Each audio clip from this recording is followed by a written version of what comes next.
Приветствую вас на канале Wow Nails Design. Все гениальное просто, и я в очередной раз докажу это. В данное видео я опять вместила очень много идей, и самое главное, доступных мастеру и востребованных у клиенток. От создания своими руками цветных баз с блестками до несложных градиентов в один слой и металлического френча. Правильнее будет сказать, что это полупрозрачные гель-лаки с шиммером и разноразмерными блестками. Чтобы создать эту красивую палитру нежнейшую, я купила вот таких вот 5 гель-лаков, 4 у меня молочных и 1 слегка с персиковым оттенком. Ценовая политика: за 10 мл за один флакон я отдала примерно $4. У этой торговой марки, к сожалению, и нету той радуги всех оттенков этих гель-лаков. Есть только вот такой вот молочный 546 и с совсем легким, почти незаметным бежевым или персиковым оттенком 547. И в процессе я подкрасила, потому что не хватает, он не отличается практически от молочного, вот еле заметный этот оттенок. И первый оттенок, чтобы получить молоко с персиково-розовым оттенком, все ссылки, названия материалов найдете в описании под видео, я добавила по капле 2 цветных гель-лака и перемешала это обычной апельсиновой палочкой. Такой неоново-розовый и предыдущий пыльно-малиновый, я бы сказала. Всего лишь по одной, может быть 1,5 капли, совсем чуть-чуть, главное не переборщить. Добавила также вот таких вот блесток, название также этих блесток найдете под видео. Совсем мелкие и крупные, очень похожи на втирку единорог или русалка, точно так же переливаются, как эти втирки. Блестки добавляла как бы горстками с этой апельсиновой палочки, и получается по 3 горстки каждых блесток. Следующий цвет будет такой холодно-розовый. Добавила пару капель неонового розового на весь этот флакон и также по 3 горстки мелких и крупных этих блесток.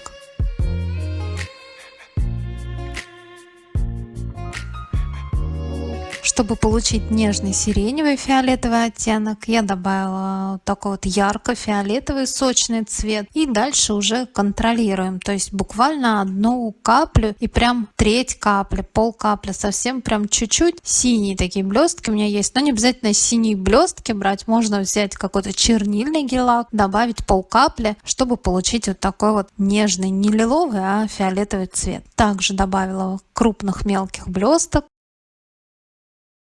И еще один неотъемлемый оттенок, конечно же, мятный. Взяла ярко-мятный гель-лак насыщенный, сочный и добавила пару капель. Также перемешала апельсиновой палочкой и накидала блесток.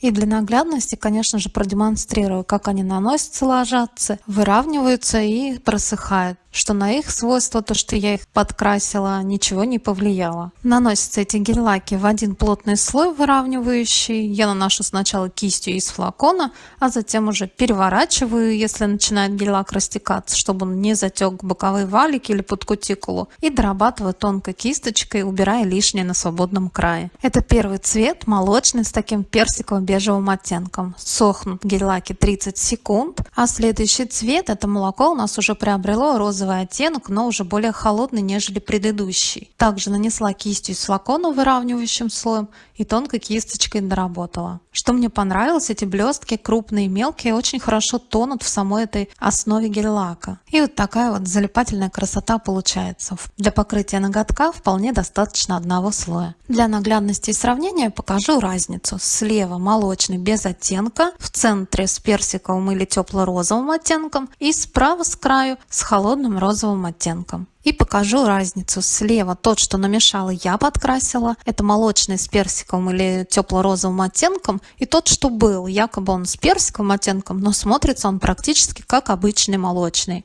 И дальше. Следующий цвет – это бледно-сиреневый.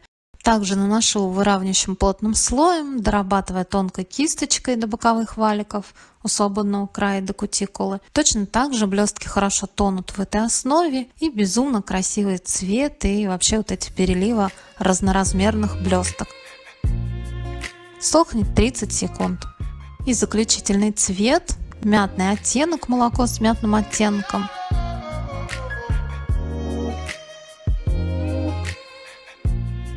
И вот такая нежная мятная красота получается. Просушиваю 30 секунд, и моя безумно нежная и залипательная палитра на весну готова. Мои хорошие, не привязывайтесь к торговой марке. В любой торговой марке можно найти аналог. Находим полупрозрачное молоко и домешиваем по капле цвета и блесток. А теперь продемонстрирую наиболее популярные и, соответственно, востребованные клиенты к дизайну. В первую очередь это, конечно же, классика френч. Обезжириваю ноготок. Ноготок у меня перекрыт молоком с холодным розовым оттенком и прорисовываю френч классический белый кистью плоской скошенной. Все ссылки на название найдете в описании под видео. Прорисовываю я френч гель-краской без остаточной липкости, она очень плотная, френч получается тонкий. Я прорисовываю его в 2 слоя, просушиваю сначала первый 15-30 секунд и затем дублирую второй. Под глянцевым топом, думаю, это классическое сочетание, я решила показать, мне очень понравился эффект данного френча под матовым топом с крупными такими золотыми частичками. Я нанесла этот матовый топ, просушила 1 минуту и вот что у меня получилось. Следующее сочетание – это молочный с персиком или бежевым оттенком и также классический белый френч. Просушив гель-лак 30 секунд, также скошенной кистью и белой гель-краской прорисовываю френч. Просушиваю 30 секунд и перекрыла глянцевым топом без липкого слоя. И вот такая вот нежность получается. Вроде безумно нежно, но в то же время очень залипательно.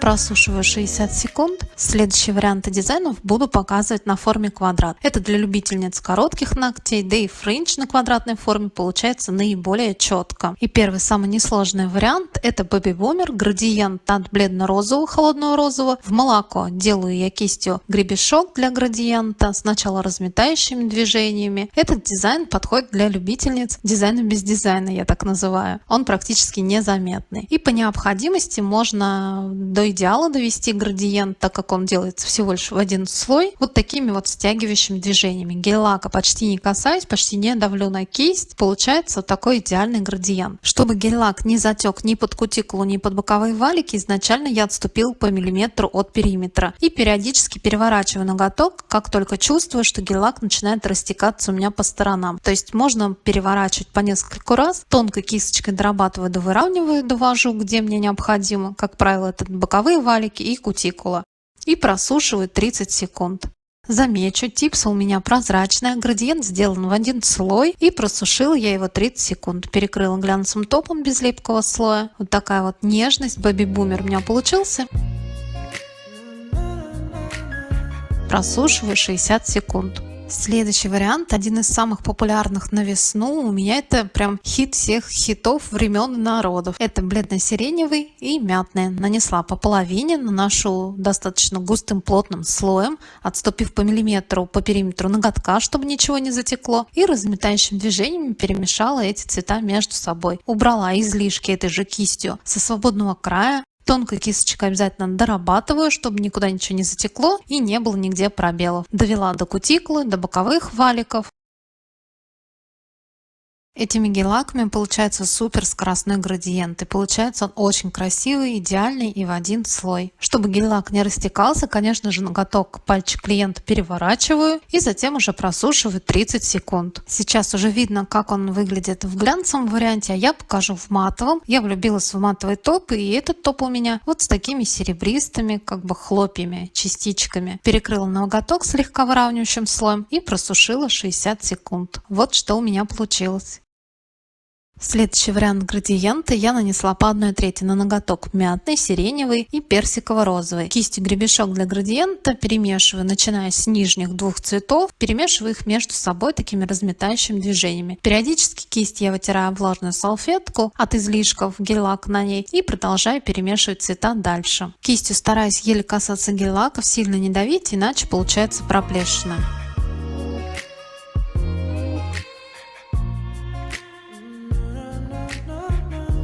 Перемешав цвета гель-лаки между собой стягивающими движениями и сняв излишки со свободного края, ноготок переворачиваю, смотрю, идеально ли выровнен он у меня. По необходимости тонкой кисточкой дорабатываю, довожу до боковых валиков и до кутикулы. Повторюсь, на ручке клиента, если чувствую, что гель-лаки начинают растекаться, где боковые валики и кутикулы, переворачиваю кверх тормашками ноготок. Безумно красиво получается, идеально ровный этот градиент. Просушиваю 30 секунд. Я решила этот вариант градиента перекрыть также матовым топом. В глянцевом, пока я перекрываю, вы его увидели уже. Просушив матовый топ, вот что у меня получилось. Следующий вариант будет очень эффектный. Я нанесла холодно-розовый, сиреневый и чуть больше часть мятного. Также перемешиваю кистью гребешок для градиента. Не знаю, я обожаю градиент, а еще в таком исполнении, где гель-лаки сами собой выравниваются, еще больше. Просушив градиент 30 секунд, я сняла липкий слой и также гель-краска без остаточной липкости, плотной белой и скошенной плоской кистью прорисовываю френч. Вот такая вот залипательная классика у меня получается. Френч я прорисовываю в 2 слоя тонких, просушивая промежуточно каждый 15-30 секунд. Ну что скажете? Вот в данном исполнении сейчас он матовый, мне, кстати, понравился еще больше. Но я этот ноготок перекрою глянцевым топом для наглядности, так как предыдущих матовых ноготков уже много. Вот какое залипалово получается. Ровный гладкий ноготок, идеальный градиент с вкраплениями переливающихся блесток и четкий яркий френч. И это еще не все. Следующий вариант, и этот вариант будет еще залипательный. По половинке я нанесла мятный и холодно-розовый, и также кистью гребешок для градиента перемешала, сделав идеальный градиент. Тонко кисточкой дорабатываю, где это необходимо.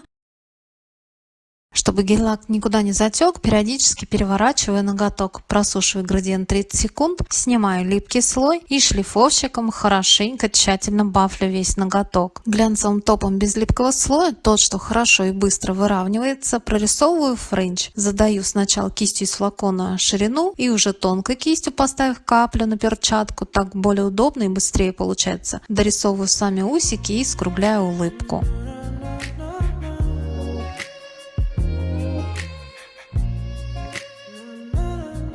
Вот что у меня получается. Если чуть где-то неровно, это не сильно критично, это потом можно будет исправить. Просушиваю ровно 1 минуту и аккуратно аппликатором вглаживаю серебристую втирку. Все ссылки и названия найдете в описании под видео. Смахиваю излишки втирки, подпиливаю обязательно торец, для того чтобы втирка хорошо носилась. Торец промазываю также бескислотным праймером. Он своего рода является таким двусторонним скотчем. Я перекрываю ноготок глянцевым топом без липкого слоя, таким выравнивающим, хорошенько запечатывая торец. В принципе, я нашла для себя идеальный топ. Втирка носится 100% с ним. Но у кого сильно большие проблемы с носибельностью, перекрытием втирки, оставлю в описании под этим видео ссылку на это подробное видео. Следующий вариант. Также градиент. На четверть ноготка я нанесла сиреневый, на треть ноготка холодно-розовый, и на оставшуюся часть, где-то это половина ноготка, мятный. Между собой перемешиваю также кистью гребешок для градиента. Дорабатываю. Можно этой кистью, можно тонкой. Доработала у боковых валиков и у кутикулы. И идеальный, ровный, вот такой залипательный градиент у меня получился.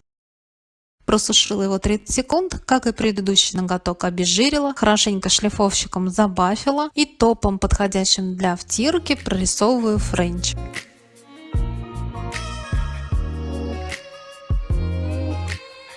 Просушиваю топ ровно 1 минуту и буду вглаживать вот такую вот втирку единорог или радуга. Все это в принципе одно и то же. Вглаживаю аккуратно аппликатором, излишки втирки смахиваю кистью. И вот такая красота получается. Мне, кстати, очень понравилось именно когда матовое ногтевое ложе и глянцевая эта втирка. Но этот вариант будет посложнее выполнить. Я лишь покажу, перекрыла просто глянцевым топом весь ноготок. Вот такое залипалово получается. Еще внутри переливаются, искрятся вот эти разноразмерные блестки. Ноготь единорога получился. Ну что скажете? Завораживает, не правда ли? Просушиваю топ 60 секунд и в заключении покажу, можно сказать, классический вариант. В качестве базы ноготок у меня перекрыт вот этим молочным с холодным розовым оттенком. Я его также обезжирила и хорошо шлифовщиком забафила и прорисовала френч глянцевым топом без липкого слоя. Просушила его 1 минуту, и этот френч будет классический золотой. У меня этот цвет втирки благородное золото. Подпилила торец, чтобы втирка хорошо носилась. И вот таким вот маркером-ремувером, очень удобная вещь, найдете на него ссылку в описании под видео. В него у меня залита жидкость для обезжиривания ногтей. Вытираем, где прорисовали, либо неровно прорисовали, либо лишнего втерла стирка, чтобы получить идеально ровный вот этот френч. Все недочеты и изъяны мы скорректировали. Бескислотным праймером прокрасила торец и, перекрывая ноготок выравнивающим слоем, глянцевым топом без остаточной липкости, хорошенько запечатывая втирку. Топ просушиваю 60 секунд, и нежнейшая палитра из залипательных дизайнов готова. Уверена, это будет самый популярный дизайн этой весной. Огромный плюс — это простота, быстрота в исполнении, плюс доступность мастеру и, конечно же, комфортные, ненавязчивые вноски для клиентов. А я напомню, не забывайте ставить лайки, если это видео вам понравилось или было полезным. Мне будет очень приятно. А также подписаться на мой канал, если еще этого не сделали, чтобы не пропустить новые интересные идеи. До новых видео!